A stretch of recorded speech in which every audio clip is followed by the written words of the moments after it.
परिचय। विशाल अपने tool kit में खास तरह का औजार तलाश रहा है। अचानक टेबल से स्टील की 2 चाबियां गिर पड़ीं। चाबियां एक दूसरे पर गिरीं और उनकी सतह पर खरोंच लग गई। अरे विशाल, क्या हुआ? यह कैसी आवाज थी? कुछ नहीं पिताजी, कुछ चाबियां फर्श पर गिर गई थीं।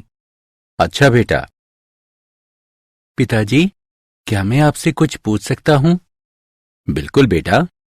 पिताजी, जब ये चाबियां एक दूसरे से टकराईं तो उनकी लेप की परत इनसे हट गई। ये कैसा लेप होता है पिताजी? ठीक है बेटा, मैं तुम्हें बताता हूं। ये लेप इलेक्ट्रोप्लेटिंग के द्वारा चढ़ाया जाता है। ये चाबियां स्टील की बनी होती हैं और इलेक्ट्रोप्लेटिंग प्रक्रम द्वारा इन पर जिंक का लेप चढ़ाया जाता है। इलेक्ट्रोप्लेटिंग की मदद से आभूषण, नट बोल्ट, शाफ्ट और पाइपों जैसी बहुत सी वस्तुएं हैं जिन पर दूसरी धातुओं का लेप चढ़ाया जाता है। उद्देश्य। इस पाठ के अंत में आप निम्न करने में सक्षम हो जाएंगे। वैद्युत रसायन की व्याख्या करना, वैद्युत रासायनिक सेल को समझना, लवण सेतु की विशेषताएं जानना, वैद्युत रासायनिक सेल का वर्णन करना, इलेक्ट्रोड विभव का वर्णन करना, सेल के ईएमएफ की गणना करना, मानक हाइड्रोजन इलेक्ट्रोड की व्याख्या करना, नेंस्टर समीकरण की गणना करना, गिब्स ऊर्जा की गणना करना, विद्युत अपघटन को वर्गीकृत करना, वैद्युत प्रतिरोध और संवाहकता की गणना करना, सेल नियतांक की गणना करना, कोल-राउश नियम की व्याख्या करना। परिभाषा। रसायन विज्ञान की वो शाखा जिसमें वैद्युत ऊर्जा और रासायनिक ऊर्जा के संबंधों का अध्ययन किया जाता है और एक से दूसरे स्वरूप में ऊर्जा का आंतरिक रूपांतरण होता है, उसे वैद्युत रसायन कहते हैं। वैद्युत रसायन पर बड़े स्तर पर रासायनिक रूपांतरण और औद्योगिक प्रक्रम आधारित है। उदाहरण: अभिक्रियाई धातुओं का निष्कर्षण, धातुओं का शुद्धिकरण और धातुओं की इलेक्ट्रोप्लेटिंग।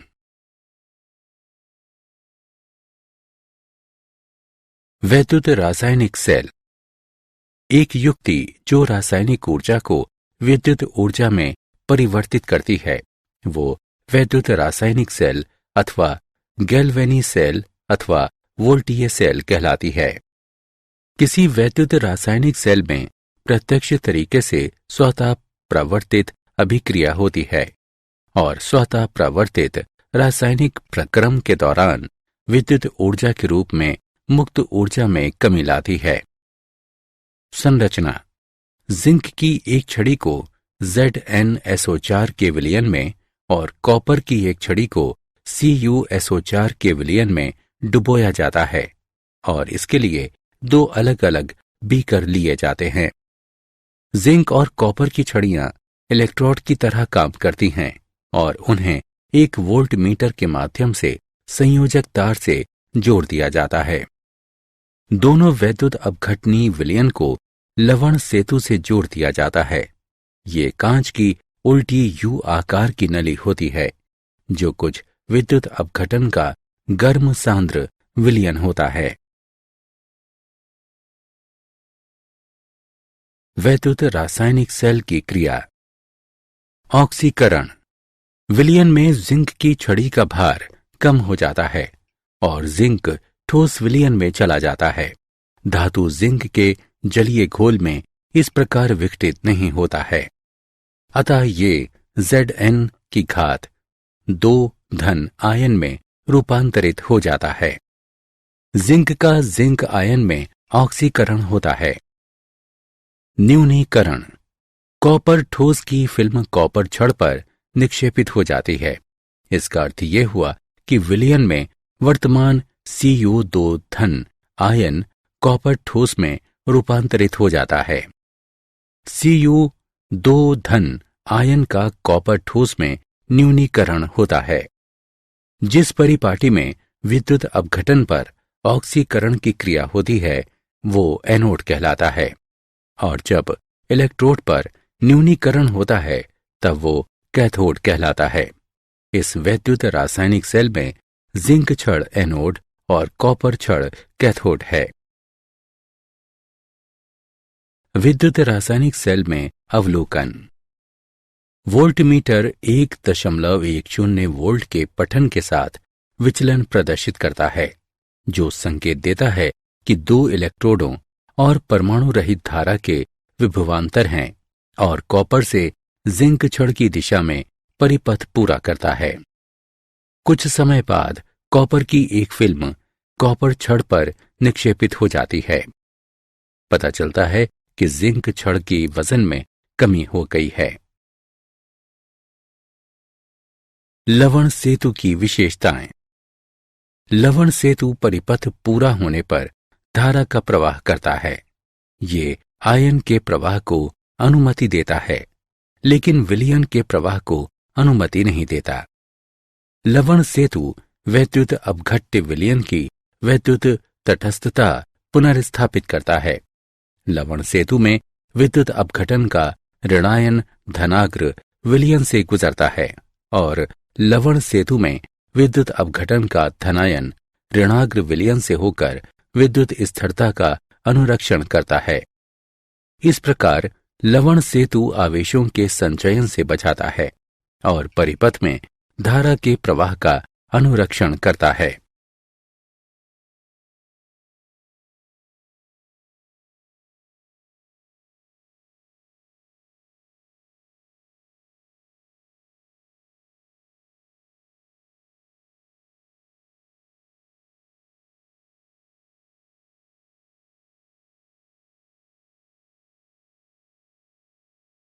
विद्युत रसायन सेल का प्रतिनिधित्व।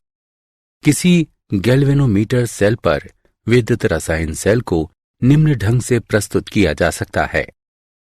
लवण सेल को दो उदग्र रेखाओं द्वारा प्रस्तुत किया जाता है। इलेक्ट्रोड और विद्युत अपघट्य के बीच कला सीमा को एकल उदग्र रेखा द्वारा दर्शाया जाता है। लवण सेतु के वाम हस्त दिशा पर एनोड लिखा जाता है। इसे उस धातु के संकेत के रूप में लिखा जाता है और उसके बाद आयन का संकेत लिखा जाता है जो साम्य अवस्था में होता है। लवण सेतु के दक्षिण हस्त दिशा पर कैथोड लिखा जाता है। इसे पहले आयन के संकेत के रूप में लिखा जाता है और उसके बाद धातु का संकेत लिखा जाता है जो साम्य अवस्था में होता है।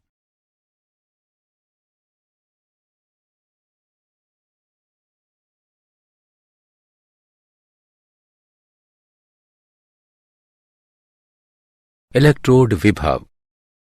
किसी विलयन में धातु और इसके आयन के बीच विद्युत विभवांतर इलेक्ट्रोड विभव कहलाता है। जब किसी धातु के पत्थर को इसके अपने आयन के विलयन के संपर्क में लाया जाता है तो तीन प्रक्रम के होने की संभावनाएं रहती हैं। धातु आयन Mn धन धातुई पत्थर के साथ टकराता है और बिना परिवर्तन के लौट आता है। पत्ती की सतह पर धातु का परमाणु N इलेक्ट्रॉन गंवा सकता है और Mn धन आयन के रूप में विलयन में प्रवेश करता है। धातु आयन Mn धन धातु की पत्ती के साथ टकरा सकता है और N इलेक्ट्रॉनों को प्राप्त करता है और धातु परमाणु में परिवर्तित हो जाता है।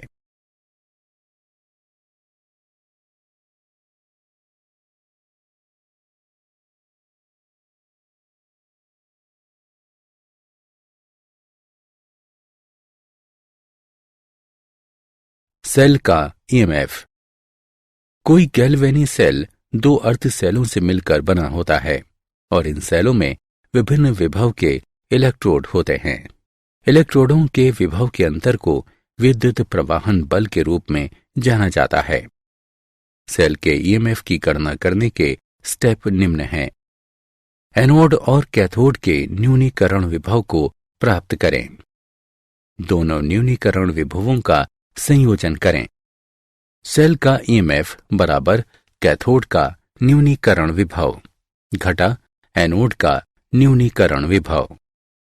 ई सेल बराबर ई कैथोड घटा ई एनोड, अथवा ई सेल बराबर ई दायां घटा ई बायां।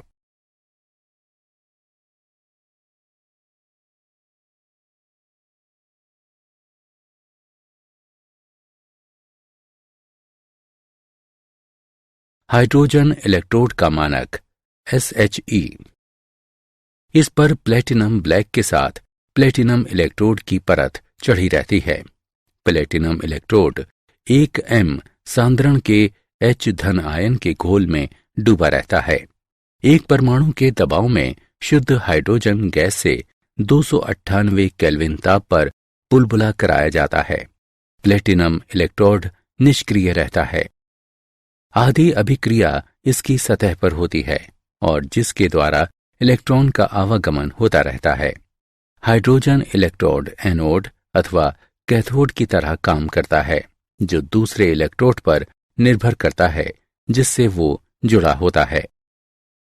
यदि SHE एक एनोड की तरह काम करता है तो इस पर ऑक्सीकरण की क्रिया होती है।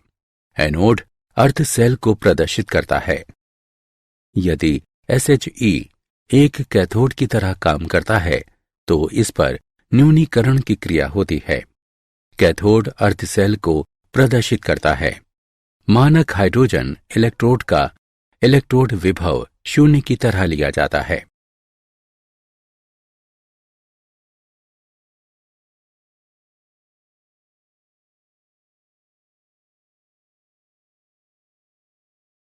वैद्युत रसायन श्रृंखला।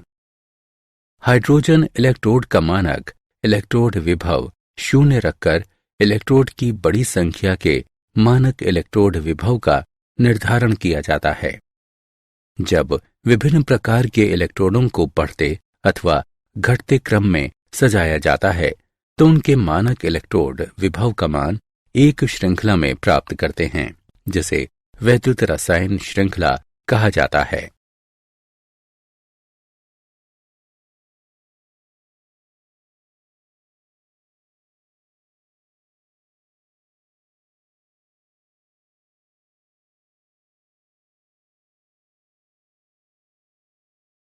नैनसर्ट समीकरण। नैनसर्ट समीकरण विद्युत अपघटन सांद्रता और इसके इलेक्ट्रोड विभव के बीच के संबंध को दर्शाता है। इलेक्ट्रोड अभिक्रिया को न्यूनीकरण अभिक्रिया के रूप में लिखा जा सकता है। इस अभिक्रिया के लिए नैनसर्ट समीकरण होगा E बराबर E0 घटा RT बटा NF गुणा Q का प्राकृतिक लॉग। यहाँ Q अभिक्रिया का प्रतिफल है। इसे m बटा m की घात n धन द्वारा प्रदर्शित किया जाता है।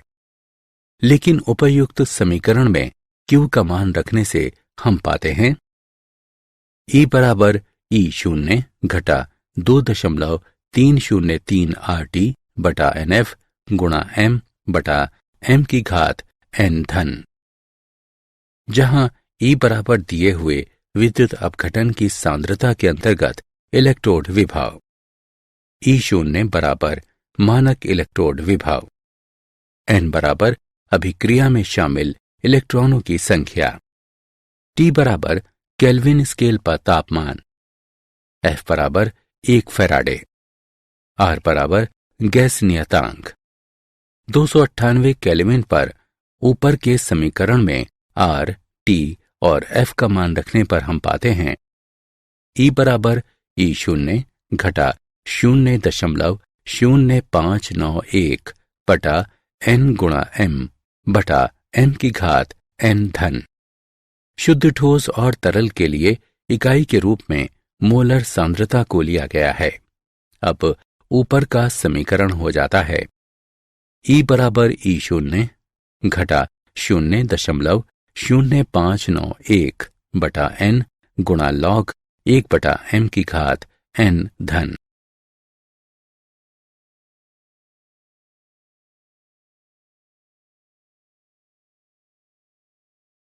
नैनसर्ट समीकरण और सेल का ईएमएफ। अमानक अवस्था में इलेक्ट्रोड से संरचित सेल का ईएमएफ होगा ई सेल बराबर ई शून्य सेल घटा 2.303 RT बटा NF गुणा लॉग Q। 298 केल्विन पर यह समीकरण हुआ। ई सेल बराबर ई शून्य सेल घटा 0.0591 बटा N गुणा लॉग Q। यहाँ ई शून्य सेल बराबर मानक सेल विभव, N बराबर सेल अभिक्रिया के रासायनिक समीकरण को संतुलित करने में शामिल इलेक्ट्रॉनों की संख्या, Q बराबर सेल अभिक्रिया के लिए संतुलित समीकरण से प्राप्त अभिक्रिया का अनुपात। मान लिया जाए कि सेल अभिक्रिया है AA जमा BB देता है CC जमा DD। अभिक्रिया अनुपात का मान दिया गया है Q बराबर C घातांक C गुणा D घातांक D विभाजित A घातांक A गुणा B घातांक B। सेल का ईएमएफ दिया हुआ है ई शून्य सेल घटा 0.0591 बटा N गुणा लॉग C घातांक C गुणा D घातांक D विभाजित A घातांक A गुणा B घातांक B।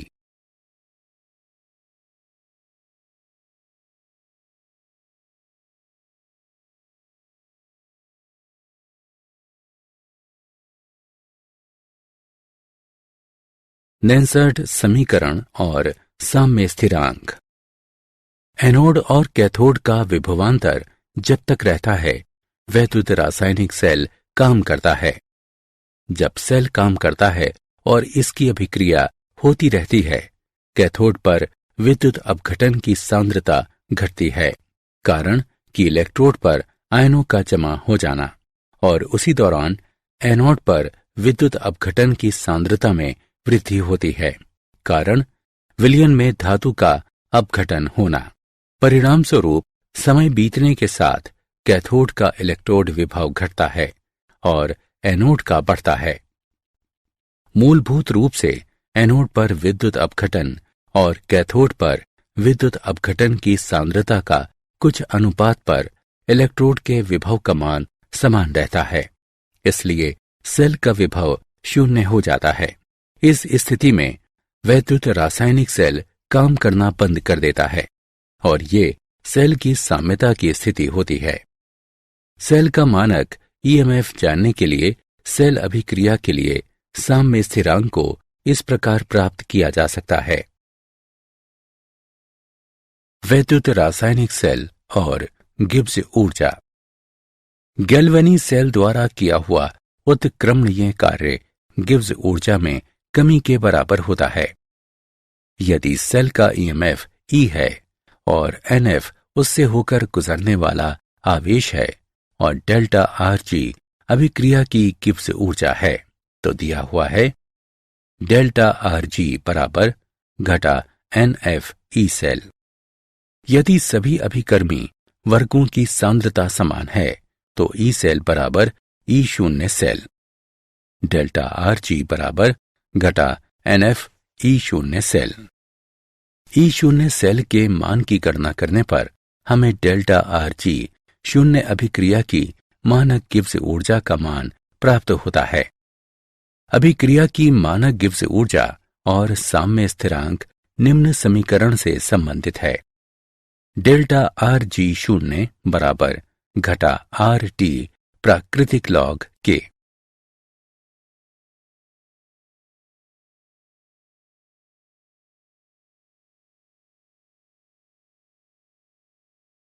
चालक। जिन पदार्थों से होकर विद्युत प्रवाह होता है वे चालक कहलाते हैं। चालकों को दो श्रेणियों में बांटा गया है, धातुई चालक और इलेक्ट्रोड। धातुई चालक वे धातु जो बिना किसी रासायनिक परिवर्तन के विद्युत प्रवाह को जाने देते हैं। धातुई क्रिस्टल में इलेक्ट्रॉनों की गति के कारण धातु के माध्यम से संवहन होता है, उदाहरण कॉपर और सिल्वर। इलेक्ट्रोड जिन पदार्थों के जलीय विलयन से होकर विद्युत प्रवाह होता है और उसी दौरान रासायनिक अपघटन होता है। ये संवहन उनके जलीय विलयन में विद्युत अपघटन द्वारा उत्पादित आयन की गति के कारण होता है। उदाहरण अम्ल और क्षार।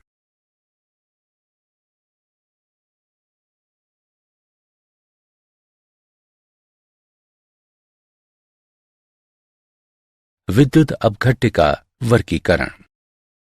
आयनीकरण के प्रसार के कारण विद्युत अपघटनों को दो श्रेणियों में बांटा गया है, प्रबल विद्युत अपघट्य और दुर्बल विद्युत अपघट्य। प्रबल विद्युत अपघट्य ये अपने जलीय विलयन में पूरी तरह आयनित होते हैं। उदाहरण के लिए HCl, NaOH और KCl। दुर्बल विद्युत अपघट्य वे जलीय विलयन में आयनित होते हैं और इनके आयनन के निम्न अंश होते हैं। बिना अलग किए हुए अणुओं के साथ इनके जलीय विलयन साम्य अवस्था में आयन से युक्त होते हैं। दुर्बल विद्युत अपघट्य के आयनन का अंश यानी डिग्री तनुता के साथ बढ़ता है और अनंत तनुता पर संगठित होता है। उदाहरण के लिए NH4OH और CH3COOH।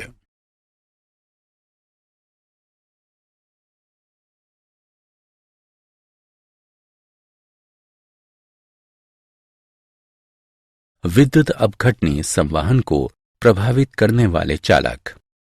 विद्युत अपघट्य विलयन की वैद्युत चालकता निम्न कारकों पर निर्भर करती है। अंतर आयनन आकर्षण। ये विलयन में विद्युत अपघट्य के आयनों के बीच आकर्षक अंतःक्रिया है। अंतर आयनन आकर्षण अधिक होने पर विचरण की स्वतंत्रता कम होती है और वैद्युत चालकता कम होती है। आयनों का विलायक योजनन यानी सॉल्वेशन। ये विद्युत अपघट्य अणुओं विलायक के आयनों के बीच आकर्षक अंतःक्रिया है। विलय विलायक अंतःक्रिया अधिक होने पर विलायक योजनन में अधिक विस्तार होता है और विलयन की वैद्युत चालकता कम होती है। विलायक की श्यानता। ये कारक विलायक अणुओं के बीच आकर्षक अंतःक्रिया पर निर्भर करता है। विलय विलायक अंतःक्रिया अधिक होने पर श्यानता अधिक होगी और वैद्युत चालकता कम होगी। तापमान। विद्युत अपघट्य विलयन का तापमान बढ़ने पर आयनों की गतिज ऊर्जा भी बढ़ जाती है। परिणाम स्वरूप वैद्युत अपघटनी विलयनों का वैद्युत चालकत्व बढ़ जाता है।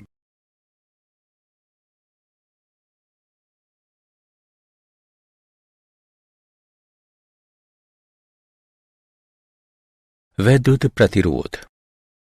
प्रत्येक चालक पदार्थ में विद्युत प्रवाह में अवरोध उत्पन्न होता है, जिसे प्रतिरोध कहते हैं। ओम का नियम। इस नियम के अनुसार किसी संपूर्ण चालक का विभवांतर इससे होकर गुजरने वाली धारा के सीधा समानुपाती होता है। V बराबर IR अथवा V बटा I बराबर R।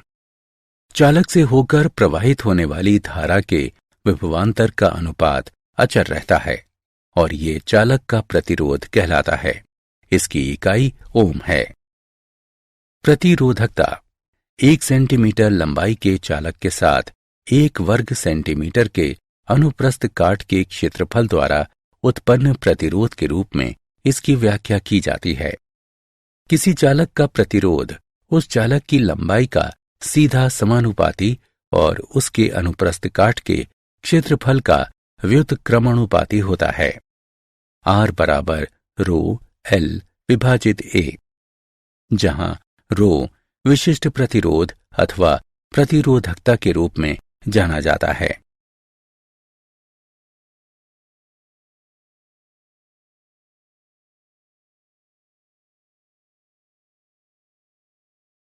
वैद्युत चालकत्व। किसी चालक से होकर गुजरने वाली विद्युत धारा का सहज माप चालकत्व है। प्रतिरोध के व्युत्क्रमानुपाती के रूप में इसका वर्णन किया जाता है। इसे G द्वारा दर्शाया जाता है। G बराबर 1/R। चालकत्व की इकाई MHO है। चालकता ये प्रतिरोधकता का व्युत्क्रमणोपाधि होती है। इसे चालक के 1 घन सेंटीमीटर के चालकत्व के रूप में समझा जा सकता है। इसे कप्पा द्वारा सूचित किया जाता है। K बराबर L/RA। चालकता की इकाई mho सेंटीमीटर व्युत्क्रम है।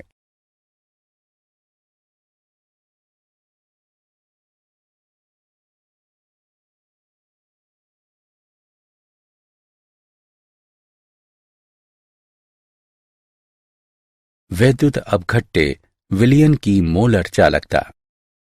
किसी विलयन का चालकत्व मोलर चालकता है, जिसमें 1 ग्राम अणु अथवा वैद्युत अपघट्य का 1 मोल इस प्रकार होता है कि पूरे विलयन को 1 सेंटीमीटर के फासले पर 2 इलेक्ट्रोडों के बीच रखा जाता है। इसे लैम्डा m द्वारा निर्देशित किया जाता है।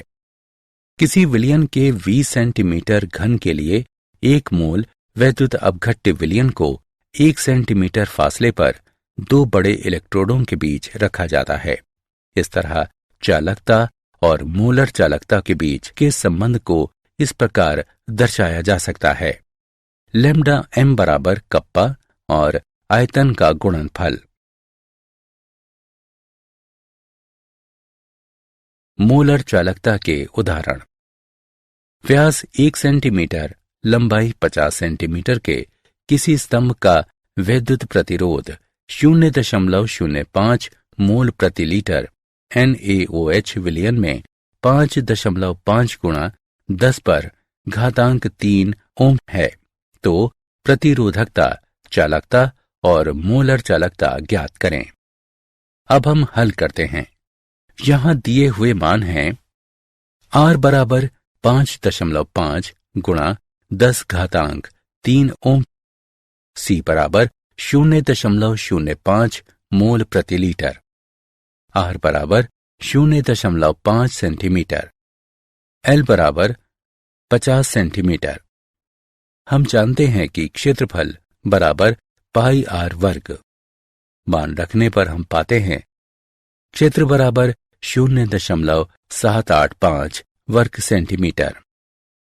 हम जानते हैं कि R बराबर रो L/A। मान रखने पर हम पाते हैं प्रतिरोधकता बराबर 87.135 ओम सेंटीमीटर। हम जानते हैं कि चालकता प्रतिरोधत्व का व्युत्क्रमणोपाधि होता है। मान रखने पर हम पाते हैं चालकता बराबर 0.01148 सीमेन सेंटीमीटर व्युत्क्रम।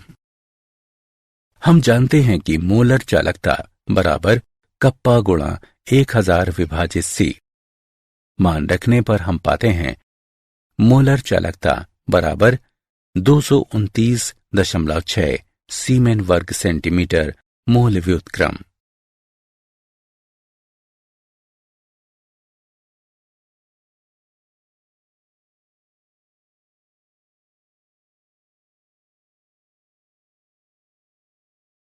वैद्युत चालकता के मापन।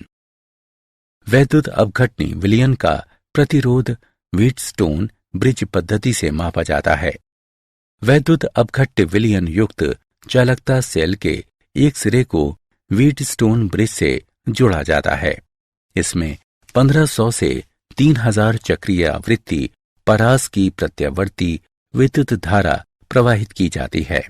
यहां दिष्ट धारा का उपयोग नहीं होता है, क्योंकि इसका कारण वैद्युत अपघटन है और ध्रुवण प्रभाव के कारण इलेक्ट्रोड के नजदीक वैद्युत अपघनी विलयन में परिवर्तन है।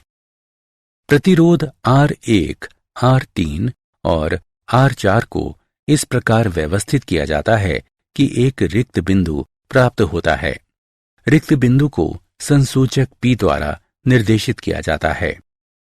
रिक्त बिंदु पर R1/R2 बराबर R3/R4। R2 वैद्युत अपघटनी विलयन का प्रतिरोध है। R2 बराबर R1 गुणा R4 विभाजित R3। वैद्युत अपघटनी विलयन के प्रतिरोध R1, R3, R4 के मान प्राप्त कर हम R2 की गणना करते हैं। R2 का व्युत्क्रमणुपाती विलयन का चालकत्व देता है।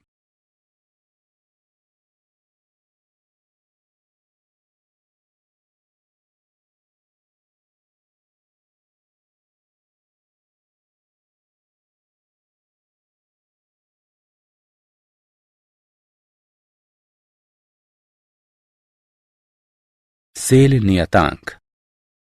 सेल नियतांक बराबर होता है चालकता बटा चालकत्व के। इसे जी एस्टेरिस्क द्वारा प्रदर्शित किया जाता है। इसकी व्याख्या इकाई सेंटीमीटर व्युत्क्रम के रूप में की जाती है।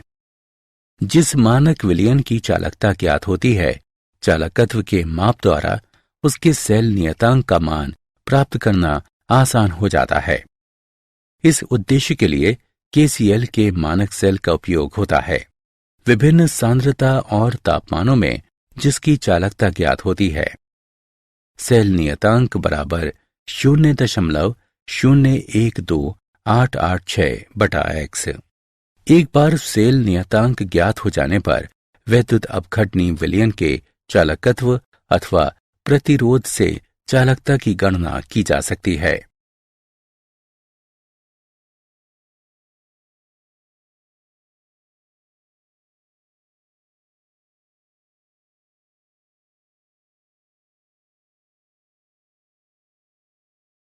सांद्रण के साथ चालकता एवं मोलर चालकता में परिवर्तन। सांद्रण के साथ चालकता में परिवर्तन। वैद्युत अपघट्ट के 1 सेंटीमीटर घन के चालकत्व को चालकता की तरह समझा जा सकता है। तनुता में वृद्धि के साथ 1 सेंटीमीटर घन में आयनों की संख्या में विलयन कम होता है। वैद्युत अपघट्ट विलयन की चालकता भी तनुता बढ़ने के साथ घटती है। सांद्रण के साथ मोलरता में परिवर्तन। समान सांद्रण के लिए कठोर वैद्युत अपघट्ट लैम्डा m के मान दुर्बल वैद्युत अपघट्ट की तुलना में अधिक होता है। तनुता के साथ वैद्युत अपघट्ट की मोलर चालकता बढ़ती है। दुर्बल वैद्युत अपघट्ट की तुलना में कठोर वैद्युत अपघट्ट के लिए लैम्डा m की सापेक्ष वृद्धि का मान अपेक्षाकृत कम होता है।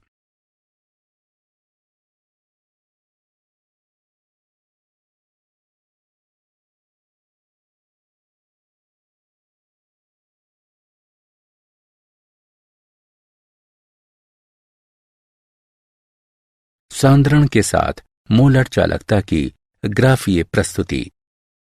केसीएल कठोर वैद्युत अपघट्ट और CH3 COOH दुर्बल वैद्युत अपघट्ट हैं। एक ग्राफीय प्रस्तुतिकरण सांद्रण के साथ मोलर चालकता के परिवर्तन को दर्शाता है। कठोर वैद्युत अपघट्ट में जब सांद्रण 0 होता है, मोलर चालकता एक निश्चित मान प्राप्त करता है, जो सीमित मोलर चालकता के रूप में जाना जाता है। इस मान को लैम्डा 0m से दर्शाया जाता है। एसिडिक अम्ल की तरह निर्बल वैद्युत अपघट्ट के मामले में सीमित मान प्राप्त हो, इसके लिए कोई संकेत नहीं मिलता है, क्योंकि जब सांद्रण 0 हो जाता है तो ग्राफ लगभग y अक्ष के समानांतर हो जाता है। कोलराउश का नियम। कोलराउश के नियम के अनुसार किसी असीम तनुता में जब वैद्युत अपघट्ट पूरी तरह अलग हो जाता है तो वैद्युत अपघट्ट के लिए प्रत्येक आयन निश्चित योगदान देता है, विपरीत प्रकृति के अन्य आयन के साथ जुड़ा होता है। असीम तनुता पर किसी वैद्युत अपघट्ट की मोलर चालकता को इसके अलग आयनों के योगदानों के योग के रूप में व्यक्त किया जा सकता है। हमें लगता है लैम्डा नॉट धनात्मक और लैम्डा नॉट ऋणात्मक धनायन एवं ऋणायन की सीमांत मोलर चालकता को प्रदर्शित करता है। असीमित तनुता पर वैद्युत अपघट्ट की सीमांत मोलर चालकता दी हुई है। V धनात्मक लैम्डा नॉट धनात्मक, V ऋणात्मक लैम्डा नॉट ऋणात्मक। जहां V धनात्मक और V ऋणात्मक। प्रत्येक इकाई सूत्र द्वारा धनात्मक आयन और ऋणात्मक आयनों की संख्या प्रदर्शित करते हैं। कोलराउश नियम के अनुप्रयोग। कोलराउश नियम के कुछ महत्वपूर्ण अनुप्रयोग निम्न हैं। दुर्बल वैद्युत अपघट्ट की सीमांत मोलर चालकताओं की गणना। दुर्बल वैद्युत अपघट्ट के सीमांत पृथक्करण की गणना। दुर्बल वैद्युत अपघट्ट के पृथक्करण नियतांक की गणना। अल्प घुलनशील लवण की घुलनशीलता तय करना। जल के आयनन उत्पाद की गणना। सारांश। आइए हमने जो कुछ सीखा है उसे संक्षेप में दोहराएं। रसायन विज्ञान की वो शाखा जिसमें वैद्युत ऊर्जा और रासायनिक ऊर्जा के संबंधों का अध्ययन किया जाता है और एक से दूसरे स्वरूप में ऊर्जा का आंतरिक रूपांतरण होता है, उसे वैद्युत रसायन कहते हैं। एक युक्ति जो रासायनिक ऊर्जा को विद्युत ऊर्जा में परिवर्तित करती है वो वैद्युत रासायनिक सेल अथवा गैल्वेनी सेल अथवा वोल्टीय सेल कहलाती है। इलेक्ट्रोड जिस पर ऑक्सीकरण की क्रिया होती है उसे एनोड और जिस पर न्यूनीकरण की क्रिया होती है उसे कैथोड कहते हैं। लवण सेतु परिपथ को पूरा करने के लिए धारा के प्रवाह को गुजरने की अनुमति देता है। ये आयन को प्रवाह की अनुमति देता है, लेकिन विलयन के प्रवाह को अनुमति नहीं देता है।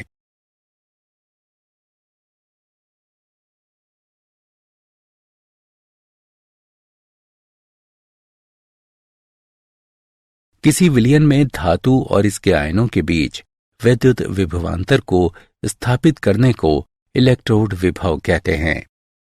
किसी विलयन का चालकत्व मोलर चालकता है, जिसमें 1 ग्राम अणु अथवा वैद्युत अपघट्ट का 1 मोल इस प्रकार होता है कि पूरे विलयन को 1 सेंटीमीटर के फासले पर 2 इलेक्ट्रोडों के बीच रखा जाता है। कोलराउश के नियम के अनुसार किसी असीम तनुता में जब वैद्युत अपघट्ट पूरी तरह अलग हो जाता है तो वैद्युत अपघट्ट के लिए प्रत्येक आयन निश्चित योगदान देता है, विपरीत प्रकृति के अन्य आयन के साथ जुड़ा होता है।